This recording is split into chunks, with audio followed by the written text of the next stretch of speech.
Hi, I'm Josh, and I built this custom 5x8 trailer earlier this year, and it's time to give you a tour. I figured we'd do a night tour because everything's so much cooler at night, and I got a lot of nice lighting that I can't show off during the day. So starting with the trailer itself, it is a 5x8 Interstate brand trailer, and this is what it looks like with the door shut here. On the outside, you can see we got the Rhino Rack Batwing awning. We do have two windows, one on this side and one on the other side. We'll just finish off the outside real quick here. This is a table that folds down when shut, and usually what I do is fold it up like this, and I just lean it against here, and in this way I got a nice table to do any cooking that I need to do, and all the smells go up in the air, which is great. This is the back of my trailer, and first thing you can see is a seat, which is actually my composting toilet. And I have all of my tissues in here, some cleaning stuff, and some extra trash bags. And this seat is good for looking at the mirror here, getting ready in the morning, or doing dishes right here, washing your hands, washing your face.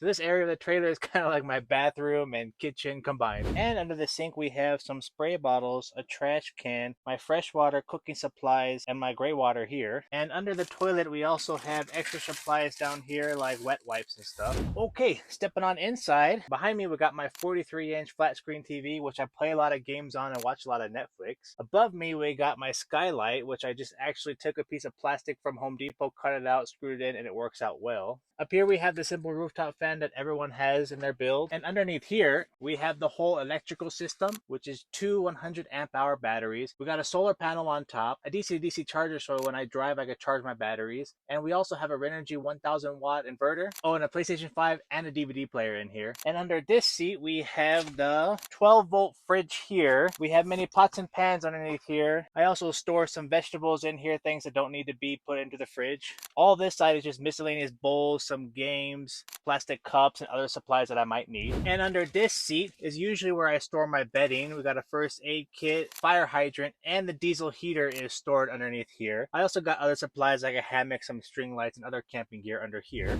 And I got this giant swivel table that can go pretty much any direction, and I have so many seating options. But during the day I'm usually sitting here. I could look out the window and do whatever work I need to do, or I sit here like this and I could watch TV or play games. And you might think it's uncomfortable that I can't stand up in my trailer, that I'm always kind of hunched over, but honestly I'm just moving from seat to seat or kneeling down to get something out, and it's really not that big of a deal to me. I can do all my standing outside. And now I'll show you how I convert my living space into my bed mode. First, this table comes off, and we'll set it here. I take this arm down.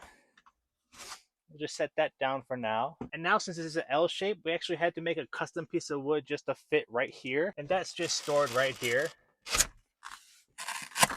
So we'll set that down right here. And then this table just fits up here. We got one long piece that goes here, one short piece that goes here,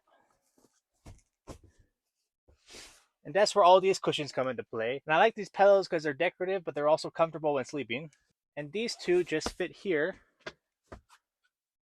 And boom, we have like a queen size bed, and I can sit here, watch TV, play games or whatever. And if I want to get a snack in the middle of the night, I can still lift this up and get into the fridge. So there is the full off-grid setup, but there's also an independent shore hookup system that connects to two outlets on the inside and one on the outside. But honestly, I'm usually off-grid, so I actually never use the shore power at all. So I've towed this interstate trailer all the way from SoCal to British Columbia, through Alberta, and now back down to SoCal. And it's been really great. I tow it with a Jeep Gladiator, which doesn't have a high capacity like a regular pickup truck, but it works out well for this small trailer. I haven't weighed it, but I'm pretty sure like any SUV or small truck can tow it no problem. But yeah, it took me 3 weeks to build, and I built it earlier this year. I had no prior experience. It's fully insulated. And what I like about it is that I could just disconnect it. If I want to go somewhere in town or somewhere that has difficult parking, I can just disconnect this somewhere. I guess that's pretty much it. I've done a lot of short form content on YouTube, but now I'm going to get into the long form content. So make sure to subscribe to see more content like this. And let me know what you think about my trailer. Is it too small for you? Is there some better way to design the space? I'm not really sure. It was my first trailer and I made a lot of mistakes, but I think it all worked out in the end. Okay, I guess that's it. Goodbye.